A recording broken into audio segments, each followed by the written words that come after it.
Assalamualaikum warahmatullahi wabarakatuh. Salam sejahtera, salam sehat untuk kita semua. Semoga juga teman-teman bersama keluarga dimanapun teman-teman berada baik-baik saja, tetap semangat. Dan pelatih kepala kita yang baru, Patrick Kluivert, malam ini tepatnya pukul 19.30 waktu Indonesia bagian Barat, meninggalkan Indonesia setelah dia tiba pada Sabtu yang lalu untuk diperkenalkan di publik, tanya jawab dengan berbagai kalangan termasuk pers, ya, stasiun televisi, dan dia selalu layani dengan penuh sukacita. Sangat humble orangnya, sederhana, tapi lihatlah cara jawab dia dengan sangat top.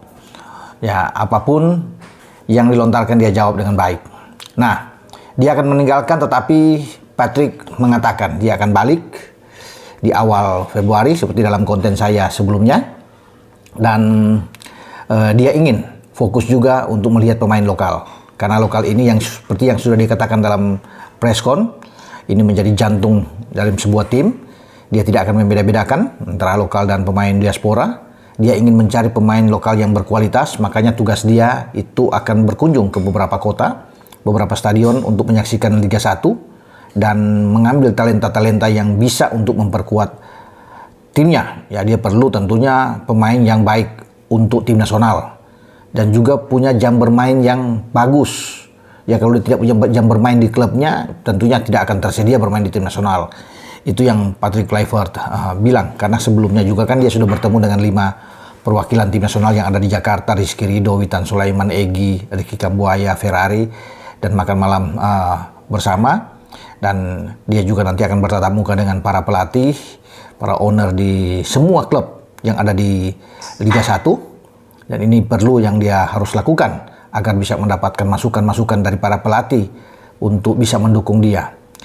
Patrick Kluivert juga mengucapkan terima kasih banyak atas sambutan yang luar biasa dari masyarakat Indonesia, khususnya di Jakarta, para supporter, ya, tim Indonesia yang begitu sangat baik mencintai timnas. Dan Kluivert bilang itu sangat penting kita berada di belakang timnas. Jadi supporter semua, netizen, apapun itu harus berdiri di belakang timnas, karena paling utamalah timnas.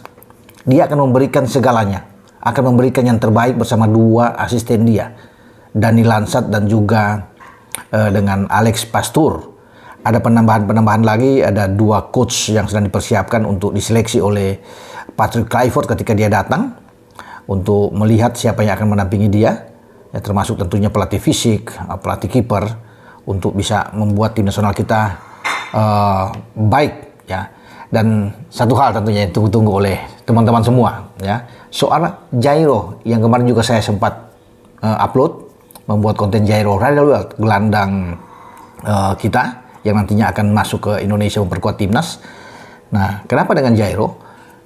Rupanya Kluivert bilang dia itu sudah tidak sabar, Jairo ini. Dia penuh semangat untuk cepat memperkuat timnas.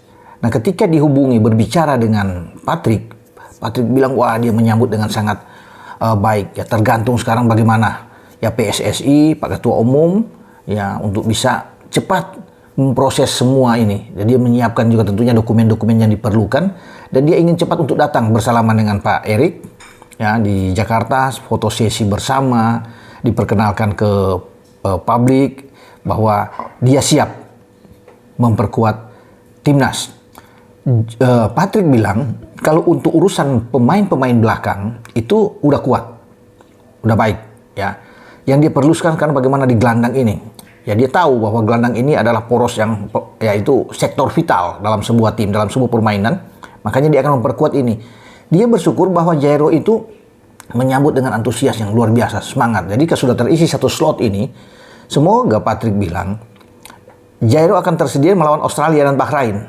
Ya, itu yang harus dipercepat. Mumpung ini masih Januari, kalau dia di Februari dia sudah selesai, sudah pengambilan sumpah, nah enak. Berarti jarak ke tanggal 20 Maret itu masih cukup panjang, sehingga dia bisa mendaftarkan namanya untuk masuk. Karena dengan adanya Jairo di tengah, kata Kluivert bahwa kekuatan kita itu bertambah dengan sangat baik. Ada Tom Haye, ada Ivar. Nah, dia bermain dengan pola 4-3-3 dengan filosofi sepak bola menyerang, attacking football. Jadi perlu dengan kehadiran Jairo ini. Ya, kemudian di depan juga kehadiran Ole sangat penting di saat Ragnar tidak bisa bermain. Tinggal dia akan memaksimalkan. Ole akan ditopang oleh dua pemain siapa? Apakah ini ada Marcelino dan Eliano Reinders yang bisa dari sana? Kita masih punya Rafael Stoic sebenarnya. Tetapi saya pikir Rafael mungkin akan tersisi ya dengan adanya Ole. Ole akan masuk di nomor 9. Kemudian ditopang dengan Marcelino, apalagi dia sudah bilang kan Marcelino, dia senang melihat gaya permainan Marcelino yang sekarang berada di Oxford, dan dia akan memberikan kesempatan itu. Pasti akan memberikan kesempatan buat Marcelino bermain, tapi dilihat dengan kondisi terakhir. Dengan juga Eliano Reinders. Tapi pemain-pemain lokal, dia tetap akan pantau. Dia bilang dia akan masuk. Karena pemain-pemain lokal yang dia dapatkan itu, ya, dia sudah lihat oke. Dia sudah lihat pertandingan Indonesia melawan Australia, Indonesia melawan Arab. Ya, dia sangat terkesan dengan penampilan kita. Tentunya kita lawan Australia Jakarta bermain imbang dan menang melawan Arab Saudi dengan 2-0. Makanya itu dia senang dengan cara tipikal gaya main Marcelino. Jadi kalau di depan juga dia akan menambah dengan beberapa pemain lokal yang dia akan lihat. Makanya dia akan menonton semua pertandingan-pertandingan selama di bulan Februari. Ya, termasuk Dewa United dan juga dengan Persija, mungkin Persija Persib, dan banyak pertandingan-pertandingan penting. Makanya dia akan datang ke stadion-stadion. Ya, dia berdiskusi dengan pelatih, itu yang dibilang dia sangat penting ya untuk bisa mendapatkan pemain-pemain bagus. Masih terbuka kesempatan juga pemain-pemain yang sudah di atas 30 tahun tapi masih bagus permainannya, seperti Vano Lillipali, walaupun saya terbilang sudah usia, tapi Vano masih pemain yang bagus di Borneo. Buktinya pada musim lalu dia menjadi pencetak gol terbanyak di Borneo, juga dengan memberikan assist yang banyak. Jadi bukan tidak mungkin kalau dia bermain dengan baik, konsisten, dia kan bisa dipanggil. Patrick tidak akan membeda-bedakan ya pemain-pemain lokal, pemain-pemain diaspora. Dia bilang siapa yang siap main dia akan tampilkan, dan dia ingin untuk mewujudkan harapan mimpi-mimpi ya dari masyarakat Indonesia untuk cepat hadir di Piala Dunia untuk bisa lolos. Nah, dia akan berjuang. Dia bilang memang waktunya sangat singkat, tapi dia akan mengoptimalkan ini. Makanya perlu dukungan dari semua pihak ya. Supporter itu sangat penting di stadion, dia bilang ya. Harus tetap mendukung bukan terhadap dirinya tapi tim nasional ya, dan dia sebagai nakodanya akan bagaimana bisa memimpin tim ini sebaik-baiknya. Ruang ganti yang dirasakan bermasalah, dia akan masuk. Dia bilang dia akan membuat semua kondusif karena ini penting di locker room ya. Dia akan menyatukan semua, akan memberikan semangat, motivasi kepada pemain-pemain. Ada pendekatan-pendekatan yang khusus yang akan dilakukan oleh Patrick Kluivert dan dua asistennya, Dani Lansat dan Alex Pastoor. Jadi makanya dia bilang mari bersama-sama ya kita mendukung tim nasional ini, tim Indonesia, karena ini bagi dia sebuah tantangan. Dan saya suka tantangan. Itu kata Patrick Kluivert. Perlu ada tantangan sehingga dia termotivasi untuk bisa mengalahkan tantangan itu, mewujudkan harapan dari ketua umum, dari semua orang. Karena dipikir ini tim kita harus dukung bersama-sama. Ini Indonesia, negara yang besar, bukan negara kecil. Makanya dia ingin itu. Ya, semakin tertantang dia semakin ingin membuktikan ya untuk bisa membawa Indonesia ke tempat yang terbaik tentunya. Piala Dunia menjadi impian bersama dan peluang itu masih ada karena dia sudah melihat Jepang memang sulit untuk terkejar karena mereka sudah pasti bisa lolos, tetapi masih ada harapan untuk bersaing dengan Australia juga dengan tim-tim lain yang ada di bawah. Tidak boleh dianggap enteng karena Bahrain, China, Arab itu dengan posisi yang sama, tapi kita menguntungkan karena kita masih punya dua kandang.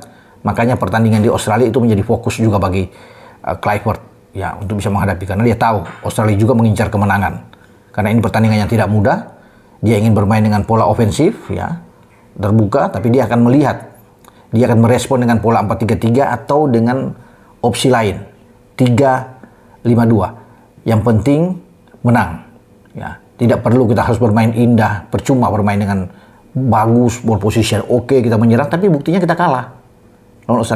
Tapi kalau kita bermain biasa-biasa saja, misalnya kita sudah menunjukkan permainan terbaik kita dan kita bisa menang ya, skor berapapun mau 1-0, 2-1, yang penting menang 3 poin itu wah luar biasa, orang akan ingat. Atau paling tidak sesuai dengan harapan dari Patrick Kluivert, 1 poin cukup buat kita sambil berharap bisa mendapatkan angka yang menjadi harga mati di GBK, mengalahkan Bahrain dan juga mengalahkan China.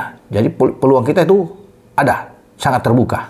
Makanya dia akan bilang untuk mengoptimalkan ya semua potensinya ada di tim nasional, termasuk di tim kepelatihan, dan kita berdoa bersama agar tim yang dia besut ini ya baik-baik saja ke depan, mendapatkan hasil yang positif. Sambil kita menunggu dia kembali pada awal Februari nantinya, karena di Februari itu kan ada beberapa pertandingan dan dia akan bisa melihat itu semuanya. Karena mungkin tim di sana dia akan menjaring dua asistennya akan bisa membantu dia. Jadi semua harus berkolaborasi dengan sama karena ini buat tim. Sekali lagi dia bilang ini bukan individu tapi kita tim. Tim ini yang akan mengangkat Indonesia. Ya, kita mensupport saja, melihat, menunggu ya, desain apa yang akan dilakukan oleh seorang Patrick Kluivert, seorang legenda striker mantan tim nasional tim Oranje Belanda. Dengan saya Bung Ropan berbicara. Ciao.